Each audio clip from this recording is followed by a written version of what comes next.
Hello, everyone. Simon Jacobson here. Another episode of Meaningful Live, broadcasting from Washington, D.C., where I just spent a beautiful weekend retreat, the JLI retreat. And we'll be speaking about, will AI replace me? Will AI replace me? This program is dedicated by Dina Rachel Fisher, in loving memory of her parents, John, Jack, and Nadia Fisher. So AI is all the rage. Everyone's talking about it. Billions of dollars are being invested into it. It's being lauded as even greater than the Industrial Revolution and how it will transform the workplace and literally virtually everything that we do. I've discussed this in previous programs, but it's worthwhile addressing some of the bigger questions that are being raised here. Now, just to put it into very practical terminology, all the revolutions, whether it was the agricultural revolution, the industrial revolution, the information revolution, the atomic nuclear revolution, essentially did one thing. And that's what science is all about. By understanding what makes this world tick, we're able to figure out the inner forces that we're able to tap into that allow us to produce more with less work. So, for example, before there were built wells, where did we get water? Water either came from a river, or if it did come from a wellspring, it was something, either a spring of water that was accessible. But when we discovered how to dig wells, and then found instruments like buckets and other ways to draw water from deep in the ground, we were able to get water quicker because we didn't have to travel so far, and more efficiently. The same thing with the discovery of the wheel. So with a wheel, we're able to have wheelbarrows, able to move things quicker. So every progressive growth in technology essentially lowered the time that we needed to produce something. So take the agricultural revolution and then the industrial revolution. Once upon a time, you had to work 7, 8, 9, whatever amount of hours in a field to be able to produce enough rice or potatoes or corn or bread for you to live on. And if you had something extra, you could sell it or trade it. Once machines took over, or let's say once animals began to plow fields, and then machines, you didn't have to spend that time. And you could have produce that will be developed much quicker, and not only during certain seasons, in all seasons. Today, you can press a button and order something on Amazon and get it within 15, 20, or a half hour.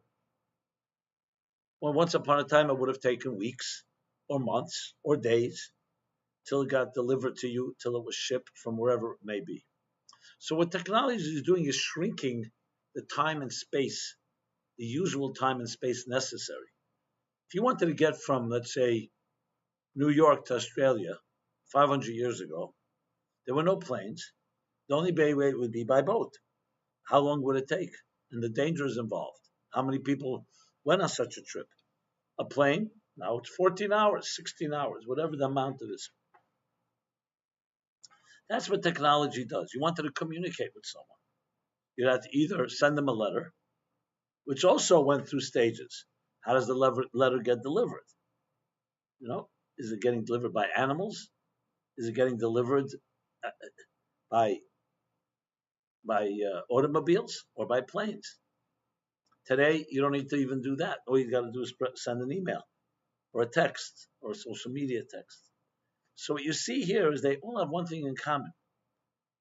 So now let's apply this. AI, assuming that it lives up to all its promises. It will wash our dishes. It will drive our cars. It will do our work. It will program.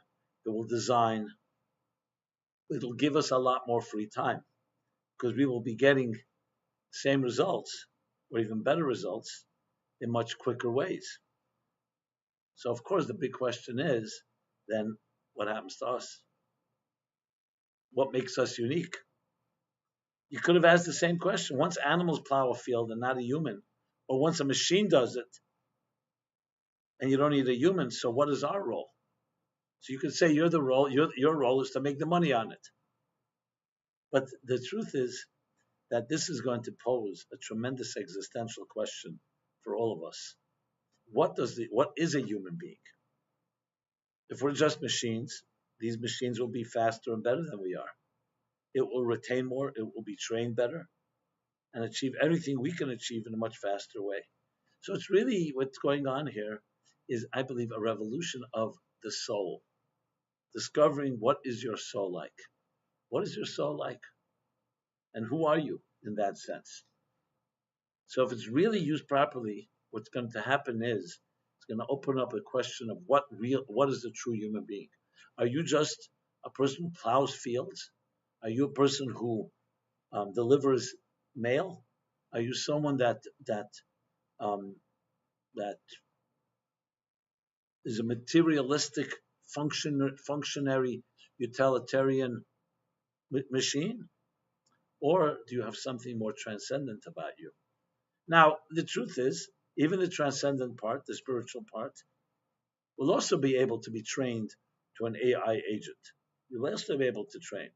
But the constant growth in that area, where we really can grow spiritually, we can grow in knowledge, and we can grow in ways that are not materialistic. That's where ultimately the human being will be superior to AI. Because AI will always be a machine. It will always be a product of something we've created, where spirituality is something that is only humanly generated. Yes, we can train AI to think that way and to grow in that fashion as well. But that idea of a constant process of going beyond our comfort zone and beyond who we are, again, instruments can help us, but that's what we're going to shine. So this comes down to, for the first time ever, the question is, if all your material activities are taken care of, what will be your spiritual activities? So it's going to force us to think about our souls and how we preoccupy, how we dedicate our time toward that end. So if you want a head start, you have to start thinking about your soul now. Because again, once the machines can do everything that we can do right now, the only final frontier will be those areas that are not imaginable and not describable, that are not predictable. And that's where the soul comes in. So I absolutely believe there will be a spiritual revolution like no other, unprecedented. A revolution that will be asking the questions, the purpose of life, meaning of life, how do we grow, how do we continuously aspire to and reach and conquer greater horizons.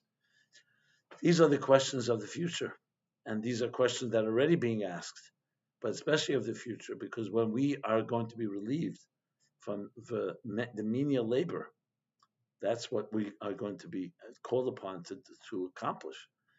In the good old days, work itself was considered to be either a punishment for Adam and Eve's sin of eating from the tree of knowledge, or at best a necessary evil, where people, the only way is to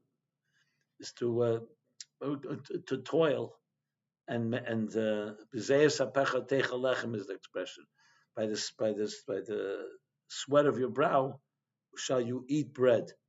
Meaning the only way to eat bread is going to be through efforts and so on, through human effort and exertion.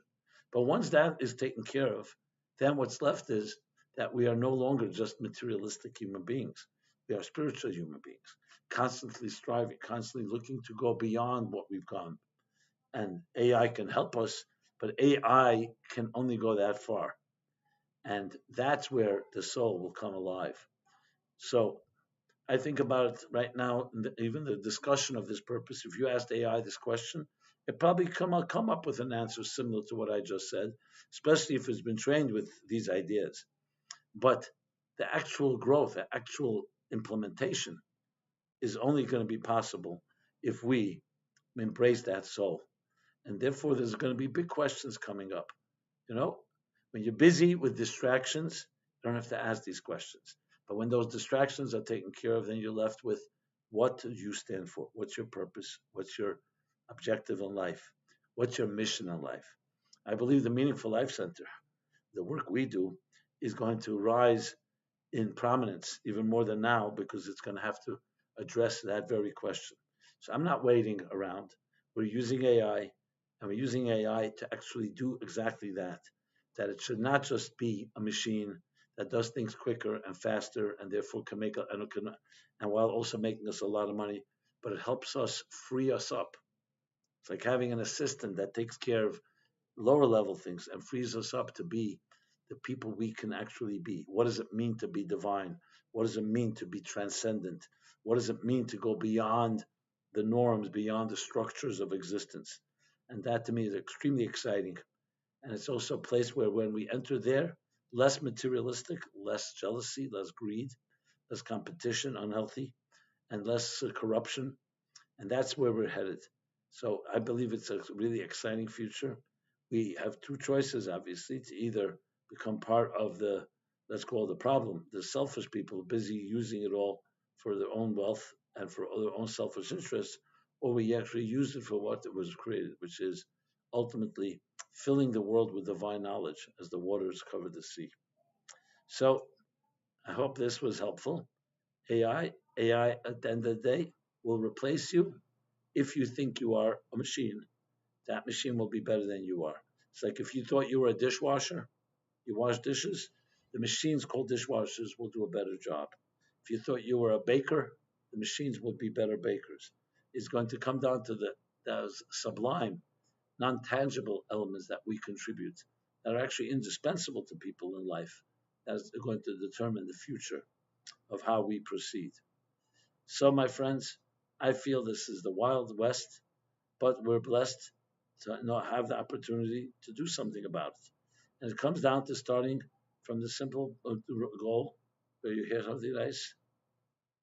something nice, you share it with someone else. Use technology to spread the word. Become a giver, not a taker.